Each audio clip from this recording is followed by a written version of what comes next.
राम मंदिर अयोध्या के इतिहास बस टूटने या बनने तक सीमित नहीं है। यह सदियों पुराना इतिहास है, लगभग 500 वर्ष पुराना। और न जाने कितने ही हिंदू योद्धाओं के प्राणों की बलिदान के ऊपर यह मस्जिद बनाई गई थी। और एक ऐसी सोच को हमारे सोच के ऊपर रखने की कोशिश थी जो बिल्कुल ही गिरी सोच थी, जहां भाई भाई से प्रेम न था, और जहां भाई भाई में सिंहासन के लिए एक दूसरे का गर्दन काट देना, तो कभी अपने बाप को भाई के सर का तोहफा, तो कहीं माँ बहनों के इज्जत से खिलवाड़। आपको क्या लगता है, जहां हमारे यहाँ भाई भाई के लिए सब कुछ छोड़ देता थे, और जहां सभी माँ बहनों की इज्जत की जाती रही हो, जहां एक दूसरे से प्रेम हो, भला ऐसी संस्कृति हमारे संस्कृति से कैसे मिलती? और आपको क्या लगता है कि हमारे वीरों ने मंदिर को यूं ही गिरने दिया होगा? जी नहीं। कहानी तब से शुरू होती है जब एक घटिया सोच का शासक हमारे भारत में सत्ता हथियाने में कामयाब हो गया, जहां लोगों को सिर्फ इसलिए मार दिया जाता था क्योंकि वह मूर्ति पूजा करते थे, और दोषियों को सिर्फ इसलिए छोड़ देते थे क्योंकि वे उनके मजहब के थे। तो अब चलते हैं अयोध्या और भगवान राम की इस मंदिर की कहानी की ओर। भगवान राम का जन्म 5114 ईसा पूर्व भारत के उत्तर प्रदेश के अयोध्या नगरी में हुआ था, तथा जैन धर्म के प्रथम तीर्थंकर भगवान ऋषभदेव का जन्म भी अयोध्या में हुआ था। इतिहासकार मानते हैं कि 1130 और 1150 में गहरवाल राजपूत वंश के सम्राट गोविंद चंद्र ने श्री राम जन्मभूमि स्थल पर एक विष्णु मंदिर का निर्माण कराया। 1150 में उन्होंने विष्णु हरि शिलालेख में उद्धृत पूरे क्षेत्र में लगभग 1000 कुओं, टैंकों, विश्राम गृहों का भी निर्माण कराया। 1184 में राजा जयचंद्र गढ़वाल ने स्वर्ण शिखरों के साथ अयोध्या में भगवान राम के भव्य मंदिर का पुनर्निर्माण किया और इसे और भी भव्य बना दिया। अयोध्या में राम मंदिर के लिए संघर्ष लगभग 5 शताब्दियों तक चला, जिसमें हजारों लोगों ने अपनी जान दे दी। कई राजवंश इसके लिए लड़ते हुए समाप्त हो गए और कई योद्धा भगवान राम के जन्मस्थान की रक्षा में फना हो गए। आज हम आपको बताने जा रहे हैं वो चौंकाने वाले ऐतिहासिक तथ्य जो राम मंदिर से जुड़े हैं। कनाडा के यॉर्क यूनिवर्सिटी से साउथ ईस्ट एशियन स्टडीज में रिसर्च स्कॉलर युगेश्वर कौशल ने बताया कि कैसे करीब 1000 साल पहले मिले शिलालेखों में राम मंदिर के अस्तित्व का पता चलता है। इतिहासकार मानते हैं कि 1130 और 1150 में गहरवाल राजपूत वंश के सम्राट गोविंद चंद्र ने श्री राम जन्मभूमि स्थल पर एक विष्णु मंदिर का निर्माण कराया। भारत में अक्सर गद्दार के नाम से पुकारे जाने वाले राजा जयचंद्र गहरवाल ऐतिहासिक तौर पर धर्मपरायण और महान योद्धा थे।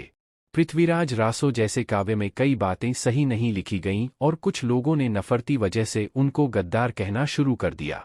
उन्होंने ही मंदिर को सबसे बड़ा रूप दिया और सोने से लाद दिया था। 1528 से 30 के बीच हंसवार के राजा रणविजय सिंह और उनकी पत्नी जयकुमारी ने उस समय के अन्य राजपूत शासकों के साथ मिलकर राम जन्मभूमि पर मीर बाकी द्वारा बाबरी मस्जिद के निर्माण का पुरजोर विरोध किया। जन्मभूमि परिसर 15 दिनों तक रणविजय सिंह के नियंत्रण में रहा। उसके बाद यह बाबरी मस्जिद का हिस्सा बन गया। राजा, उनकी पत्नी और स्वामी महेश्वरानंद जी मुगल सेना से लड़ते हुए शहीद हो गए। वहीं साल 1678 से 1707 में औरंगजेब के समय पर राजेपुर के ठाकुर गजराज सिंह, सिसिंडा के कुंवर गोपाल सिंह था, जगदम्बा सिंह, बाबा केशवदास और हजारों राजपूतों ने राम जन्मभूमि के लिए लगभग 1 दर्जन लड़ाइयां लड़ी। जगदम्बा सिंह और उनका बलिदान अवध की लोक कथाओं में अमर है। 1717 के बाद जयपुर के सवाई जय सिंह द्वितीय, जो स्वयं राम के पुत्र कुश के वंशज थे, ने पुनर्निर्माण के प्रयास में मथुरा, काशी, प्रयाग, उज्जैन और अयोध्या जैसे देश के महत्वपूर्ण तीर्थस्थलों के आसपास कई किलेबंद टाउनशिप स्थापित की। जयपुर रॉयल अभिलेखागार में संग्रह से पता चलता है कि राम जन्मभूमि अयोध्या की भूमि सवाई जय सिंह ने 1717 में खरीदी थी और परिसर में एक मंदिर बनाया गया था। 1717 से 18वीं शताब्दी के अंत तक अनुभवजन्य साक्ष्य बताते हैं कि अवध के स्थानीय नवाबों और मुगल दरबार के बीच कई पत्र लिखे गए थे, जहां यह पाया गया कि स्थानीय नवाबों को सख्त निर्देश दिया गया था कि वे मंदिर को न छुएं क्योंकि यह जयपुर के राजा, जो भगवान राम के वंशज हैं, उनकी संपत्ति है और किसी भी उल्लंघन की उन्हें भारी कीमत चुकानी पड़ेगी। दस्तावेजों के अनुसार जयपुर के शाही परिवार के पास अयोध्या में राम जन्मभूमि और उसके आसपास 983 एकड़ जमीन थी। राम जन्मभूमि स्थल का नक्शा जयपुर रॉयल आर्काइव में उपलब्ध है। फन मास्टर्ड खान अरमन। सवाई जय सिंह की मृत्यु के कई साल बाद यह क्षेत्र नवाब के शासन में आ गया और संभवतः नवाब सआदत अली शासन के तहत एक मस्जिद का निर्माण किया गया था। अमेठी के राजा बंधलगोती राजपूत वंश के गुरुदत्त सिंह और पिपरा के चंदेल राजा राजकुमार सिंह ने राम मंदिर के लिए नवाब सादात अली खान के साथ लगातार 5 लड़ाइयां लड़ी, लगभग 1800 से 14।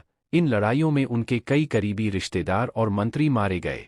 मकरही के राजा हंसवार परिवार चंद्रवंशी वंश से हैं ने 1814 से 36 के बीच राम जन्मभूमि मंदिर को मुक्त कराने के लिए नवाब नसीरुद्दीन हैदर के खिलाफ 3 लड़ाइयां लड़ी। गोंडा के राजा देवी बख्श सिंह बिसेन ने अवध क्षेत्र के सभी तालुकदारों और छोटे राज्यों को एकजुट किया और 1847 से 57 के बीच कई लड़ाइयां लड़ी। इन लड़ाइयों में नवाब वाजिद अली शाह बुरी तरह हार गए। इन लड़ाइयों के दौरान ही एक छोटा चबूतरा और राम मंदिर परिसर में मंदिर का निर्माण किया गया और प्रार्थनाओं ने फिर से राम जन्मभूमि परिसर में अपना रास्ता बना लिया। लड़ाई नवाब को अवध के एकजुट राजपूत तालुकदारों की ताकत के बारे में पता चल गया था और उनकी प्रगति को अपमानित करने के लिए उनमें ज्यादा उत्साह भी नहीं था। उन्हें ये पंक्तियां कहने के लिए जाना जाता है, हम इश्क के बंदे हैं, मजहब से नहीं वाकिफ, काबा हुआ तो क्या, बुतखाना हुआ तो क्या। जन्मभूमि स्थल पर चबूतरा के निर्माण के बाद अमेठी के एक मौलवी अमीर अली द्वारा एक टुकड़ी रवाना की गई, जिसे भीटी के राजकुमार जयदत्त सिंह ने रोनाही गांव के पास रोक दिया।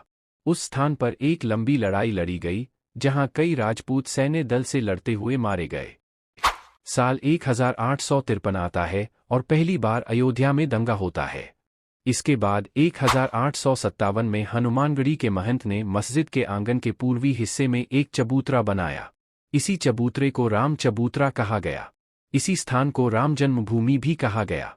विवाद बढ़ा तो इसके विरोध में मौलवी मोहम्मद असगर ने जिला मजिस्ट्रेट के सामने अर्जी लगाई।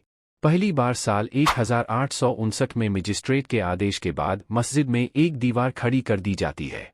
इस तरह भीतरी हिस्से में मुसलमानों को इबादत और बाहरी हिस्से में हिंदुओं को पूजा करने की अनुमति मिली। अब साल आता है 1885। निर्मोही अखाड़ा के महंत रघुवार दास ने राम चबूतरे की कानून हक लेने के लिए कोर्ट में अर्जी डाली। इस जगह उन्होंने मंदिर बनाने को लेकर कोर्ट से मांग की। इस याचिका में चबूतरे वाले स्थान को ही राम जन्मभूमि बताया गया था। ये अर्जी साल 1886 में खारिज कर दी जाती है। अब कहानी सीधा पहुंचती है साल 1934 में। अब सवाल ये उठता है कि 1886 से 1934 तक क्या हुआ। इस दौरान कई दस्तावेजों ने ये दावा किया कि अयोध्या में कई मंदिरों को तोड़ा गया और उस पर मस्जिदों का निर्माण हुआ, उनमें से एक राम मंदिर भी था। साल 1934 में अयोध्या में सांप्रदायिक दंगे हुए। लोगों ने बाबरी मस्जिद के कुछ हिस्से को ढहा दिया। मस्जिद के टूटे हुए हिस्से को अंग्रेजों ने ठीक कराया। साल 1944 में वक्फ बोर्ड की तरफ मस्जिद को सुन्नी प्रॉपर्टी घोषित कर दी जाती है। सुन्नी प्रॉपर्टी इसलिए क्योंकि बाबर सुन्नी मुसलमान था।